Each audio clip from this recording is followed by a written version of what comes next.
During the time that I've been district judge, I've seen many child protective service cases from the time of the first removal of a child until the resolution of the case. It may be from up to 12 months, with an extension could be up to 18 months. During this time, the child is removed from their home situation. It's a very traumatic time in the child's life. During the course of the case, there will be several Child Protective Service investigators and caseworkers involved in the case. The child may be moved to several different placements during this time. The role of the CASA volunteer is to be a person that will be a friend and someone that the child can talk to that will have continuity in the case. The CASA volunteer can bring concerns to the attention of Child Protective Services, the attorney ad litem, and the court. The CASA volunteer can make the court as well as the attorney ad litem and Child Protective Services aware of concerns about the child, perhaps additional resources that could be utilized in needs of the child. This is an opportunity for you to make a change in a young child's life that will affect them the rest of their lives. Unfortunately, sometimes the victims of child abuse and neglect grow up to be people who may abuse and neglect their own children. It's so important that you make a difference in this young person's life to stop this cycle of child abuse and neglect.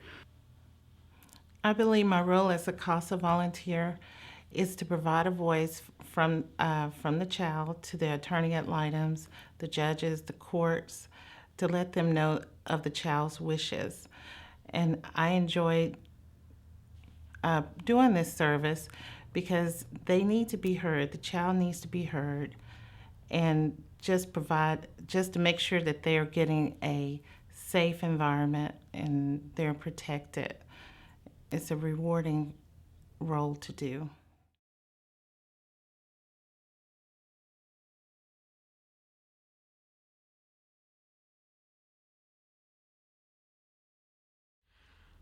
I've grown up in a few weird places. Kind of started when I was 6, when my mom would start leaving the house every now and then. First she'd be gone for a couple hours, and then she'd be gone for a couple days. And it was always just me, my little brother, and my 2 little sisters.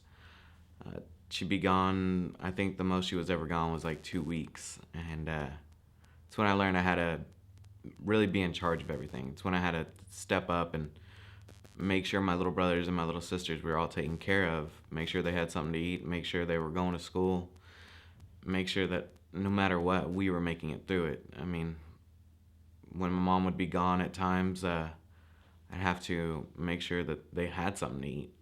And then if my mom didn't even leave any food in the house, I'd have to go over to my neighbors, go over to my friends, see whoever could give me whatever they could. And if all else failed, there was other people I had to go to, but it was never always the way I wanted to do it. My friends I wouldn't call them my friends really, but a guy across the street would give me stuff, and I'd go on a delivery for him, and he'd give me some money, and then he'd run me up to the store so I could buy groceries for my brothers and sisters. It was just never the best situation. We moved around a lot from place to place. We always just never knew where we were going to end up the next day. We never knew if we were going to be at home or if we were going to be in the car with my mom one night. I think for a while there, we spent several months in a car with me and my sisters and my little brother and my mother, and it just wasn't ever the best situation. CPS was always in and out of our lives. Mom always gave us a script to read off of, make sure that we told them exactly what they needed to hear so they wouldn't take us away from her. And we didn't understand anything that was going on. We were just doing as we were told. And sooner or later, I finally understanding that this isn't right. This isn't good for me and my brothers and my sisters. And something had to be done. My mom was coming home middle of the night. Sometimes she wouldn't come home, but at least every time when she did come home, she was always coming home with a different person. We never knew the guy that she was coming home with. We never knew if he was nice. We never knew if he was mean or if he was going to do something to hurt us. I know there was a lot of times where a lot of bad things happened, where at some points I would sleep outside my sister's room and make my brother sleep in there so nobody would go inside. Because we had a few occasions where, I was abused and my little brother was abused, and it was all sorts of different types of abuse, anywhere from physical, emotional, sexual, every type. But we just had to keep moving on. We had to keep pushing forward. We had to keep living. I mean, we had nothing else to do, so might as well keep on living. Why CASA is important to me as an attorney ad litem is they provide an invaluable service for all of us attorneys who serve on these CPS cases. I try my best to make it out to every foster home that these children are in consistently, but with as many cases as we have, I rely on these CASA volunteers who go out and spend time with these children every day. And it's my job to represent to the court what I believe is in the child's best interest, and I could not do that without the efforts of these CASA volunteers. I was a volunteer before I went to law school, so I understand the dedication that's needed for this position. And I can't tell you how many times I've picked up the phone and called my CASA representative and asked, hey, have you been out to this home? Can you tell me what's going on? What can I do to better the situation? These people are volunteers, and they are there strictly because they love these children. They care about these children. And we're not talking about kids who are starving in Africa. We're talking about children who are right here in our backyard. They go to school with your children, with my children. They live down the street from you. They live down the street from your mom. They need our help. They need our assistance. And CASA volunteers are just an invaluable asset to the entire justice system. And I'm so thankful that we have them to aid us in our cases every single day. My hope for my volunteers is that they can be an effective voice for the children in foster care, and that each and every child's best interest is heard. Giving these children a sense of stability and being a constant in a forever changing foster care system will allow our volunteers to provide hope and a sense of security when these children just want to go home.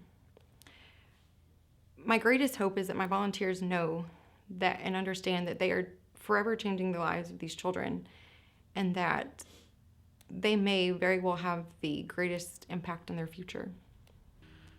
I was probably about 15, 16 whenever CPS finally took us out of our homes. It was actually after the second time that I had tried to commit suicide. CPS finally came in and took us away where we wouldn't be going back with my biological mother. They took us out of that home. It was my second time to attempt suicide at that point, and I didn't feel a point in living anymore. It just kept getting harder and harder, and I just didn't feel like it was worth it anymore. I didn't see my life getting any better. I didn't see it. All I could see was it just going downhill from there. They took us out of the home, and well, at that point we were actually sleeping in a car when they finally took us all away, and then sent us to a few different foster homes, and then finally ended up living with my biological aunts on my mother's side, me and my sisters. My brother didn't have the fortune of going with us, but that is where I met Renee. She was my CASA advocate, and probably the last person on earth I ever felt I would ever have a connection with. I remember whenever I first met her, she walked through the door, and back then my hair was a lot longer. I went through a few other stages as a kid, but my hair was a lot longer, and I kind of flipped my hair at her, walked to my room, and just kind of completely ignored her. And then about 5 minutes later, because I knew she had saw me, she comes into the room and asks me what my name is, and I told the lady, I don't like you. I never will like you. Get out of my face. Go away. But the persistence, I can't even say the word. But she wouldn't stop. She wouldn't leave me alone. She kept bugging me. She kept pushing at me. She kept talking to me. She was the most annoying lady ever. Well, for us, our earliest foster child, the first foster child we got, the CASA was the most important person on the case, actually. We're in a rural county, and our workers were actually had to come out of the other county for both our agency and for CPS. And the CASA was the only local contact, and he did a lot of the footwork. Actually talked with the bio mom, but when it came court time, he was actually probably the only voice standing before the judge. They had consistently seen the child and knew what was going on. Obviously, there were other people involved that knew the child, but nobody took it as personal as he did. Later on, we adopted a family group of 4, and the CASA with them, it was obvious that she cared about the kids. She had followed them through a long process that they had gone through, had to visit them in 2 separate homes. They lived a good distance apart just because they couldn't find a home that would take them all. And looking back, it's obvious how much legwork she had to put in of her own personal time. And she did care for them. I can remember the first time we met with her. Well, we met the kids at a museum, kind of a meet and greet to get to know them. And she was watching us. I mean, she was very friendly, but in the back of my head, it was almost like a young man going to meet the daughter's dad. You knew she was watching us to check us out, which I was okay with. It told me, one, that she cared for the kids. This wasn't just something she was going through. She honestly wanted their best welfare, and she wanted to know if we were going to be good parents for them. And so getting to see those roles as a CASA, or being a foster parent, getting to see the CASA do that, it's something I think is very valuable for the children. It's definitely in their best interest to have somebody who's an impartial voice there that can, if the need be, can say what needs to be said. So for us, that was probably the biggest thing for us, was seeing how those CASAs worked for the kids that we had, and also interacted well with us. They were good communicators, actually helped us as foster parents feel at ease, and so we really put a lot of value in our CASAs. To be a CASA volunteer means to be able to stand up for a child in court, be a voice for that child when no one else has one, be there for them through their journey through the foster care system. Be the person that they can count on when no one else is available. I had bad views towards CPS, and that's all I kept thinking was this lady was a part of CPS, and she's the one who's gonna ruin the rest of my life. She's gonna be another lady that's just gonna make everything go downhill. But eventually, she got me to come out of the room and go sit with my brothers and my sisters, and talk with them in the room, and my sisters, being the little sisters they are, they have a big mouth, and they told her that I like to sing, which was something I loved to do. And then Renee wouldn't stop hounding me. She kept bugging me, annoying me, and just getting every way possible to try to get me to sing for her. So finally, I gave up and I decided to sing for her. I sang her a song. And I think it was at that point right there where she knew that she wasn't going to leave me alone ever.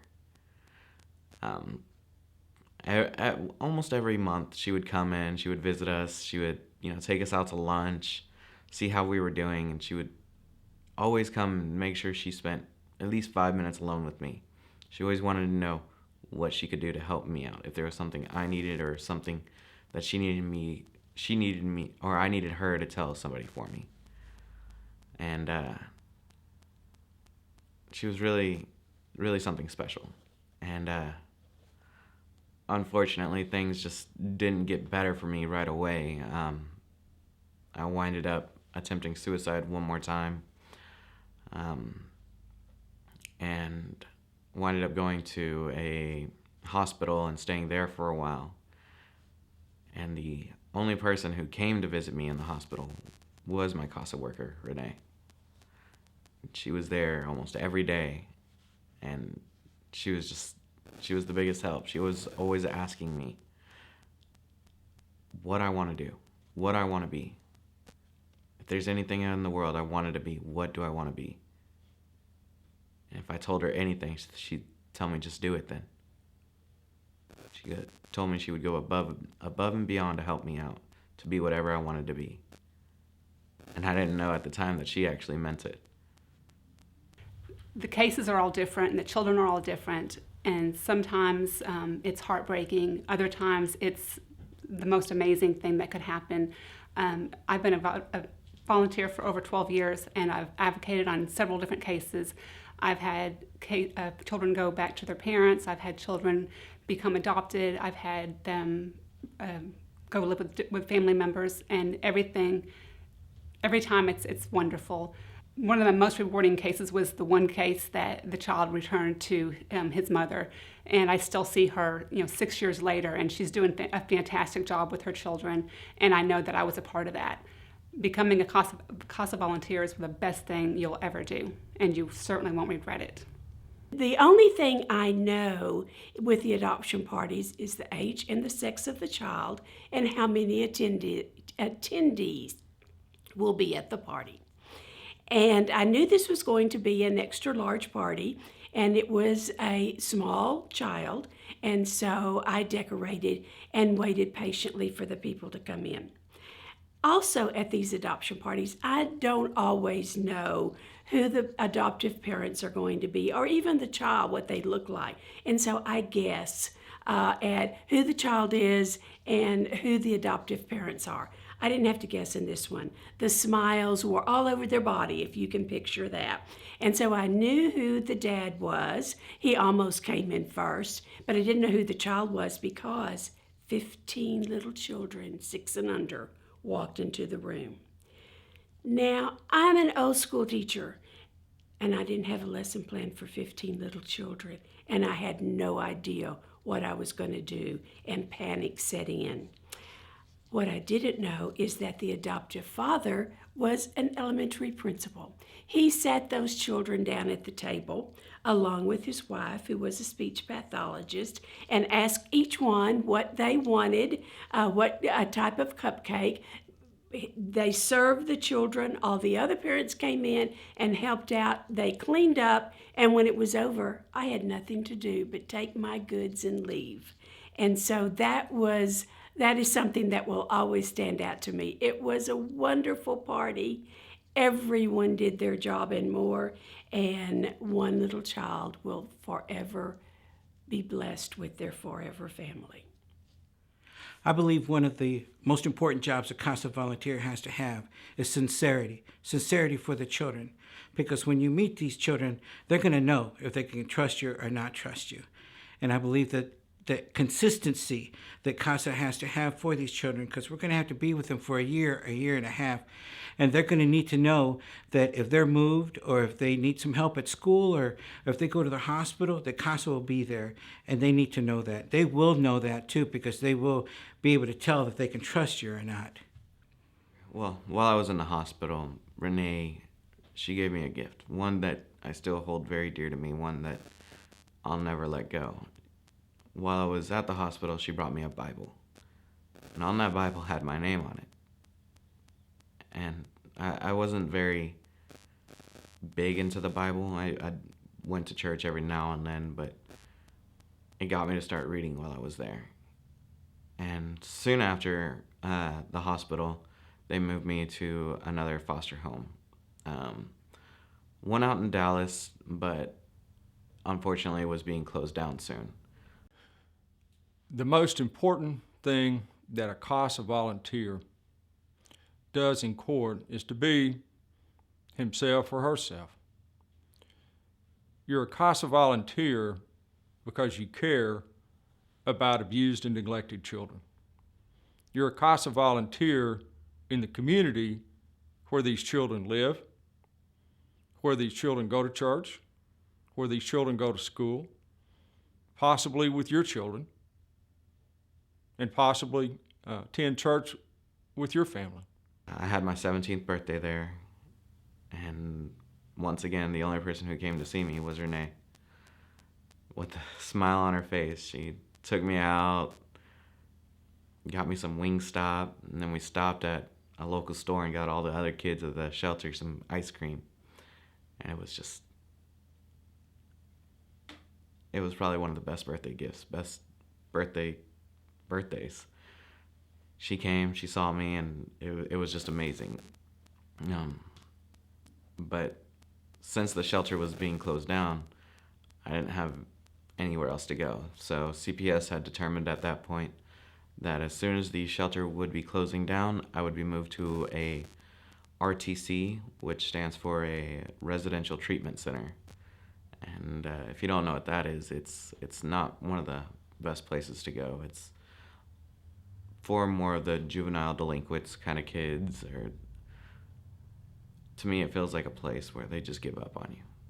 And once you turn 18 there, they push you out the door and say good luck. And after a while of telling Renee how much I didn't want to go, how much I didn't want to be there, she made sure I wasn't. She eventually found me a home in Burleson. She found me a family that would take care of me until I turned 18. And I didn't believe it when she told me, but then she took me to meet this family. And they were just amazing. They were awesome. And I personally thought everything was just gonna fall apart at any second. I was real skeptical of everything. I was really worried.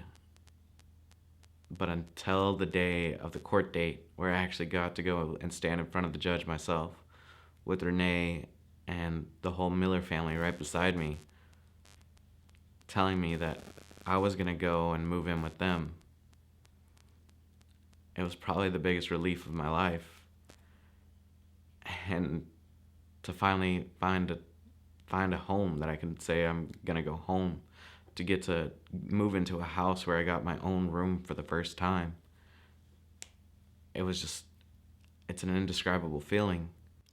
Oftentimes, a CASA volunteer is the person who spent the most time with the child and can provide details about the child's wants and wishes and needs and desires. That information is invaluable to the court. Oftentimes, the loudest voice heard in the courtroom is the clear voice of love and reason that comes from the CASA volunteer. I moved in with the Millers, and it was the beginning of the summer. I was 17 and a half, and I was about to start my senior year of high school. Once again, I wasn't very excited about school, but it was my 11th high school, and it was going to be my last high school. So my whole senior year I spent at Burleson High School, and when everybody else told me it was going to be impossible for me to graduate, I graduated on time. I made sure that I worked hard and studied my butt off in school to make sure I can pass, to make sure I can graduate with the rest of my class. And that's what I did. I skipped my lunch. I had no lunch class or lunch period. I went into another class just so I would have enough credits to graduate on time. And I finally graduated 2012 on time with my senior class.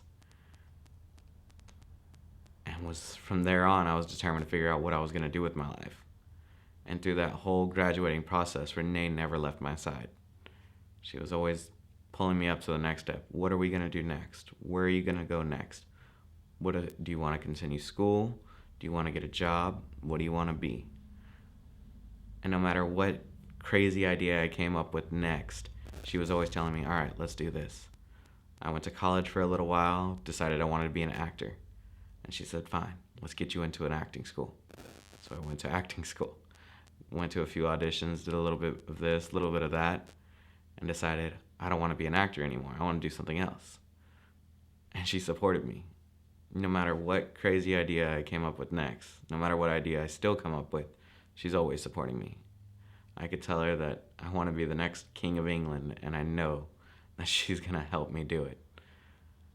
Renee has just made all this possible for me. She gave me a life, an idea of something I never thought was actually possible. When people told me as a kid that you could be whatever you wanted, all I thought that meant was either I wanted to be a drug dealer or some kind of bad person like everybody else I knew. I didn't have any idea that I could actually grow up to be something that I wanted to be. And now that I'm 22, I'm living a good life, I have my own home, I've got a cat that I love dearly, and I've got a stable job that I'm very happy at, where I work not as much as everybody else, but I work really hard at, and I make good money. I'm finally at a point in my life where I can be independent and I can take care of myself, where I can get to go on vacations. I mean, I went to Mexico this year and just got to lay out on the beach. And I would have never got to do anything if I didn't have my CASA worker. Good afternoon. Having been blessed to serve as your sheriff for over 20 years, I've come to know that Johnson County is truly a county of people that care. People that care about each other, care about our community, but most of all, care about our children. And we're so blessed to have the agencies that assist our children are there for them, to show them that we care and we do support them. We're there for them. And one of those, without a doubt, is CASA. We've been a part of it through the sheriff's office. We built playhouses. Different members of my organization have served on the board of directors for CASA. But through that, we have seen what CASA does. CASA is an organization that cares about children, supports children, and is there to help children get their lives back on the road, to show them that there is a foundation to our country, that we care. CASA provides volunteers that go out and check on the child, spend time with that child, help that child through a court process if necessary, make sure that CPS is doing their job, making sure foster parents are there, reporting back to the judge to let him know that that child is being cared for. Your help with these children is so vital to continuing the great work that's been done by CASA all these years. Without CASA, our children are in trouble. We need the guidance. We need you and your support to help these children. You will make a difference in lives forever. Thank you.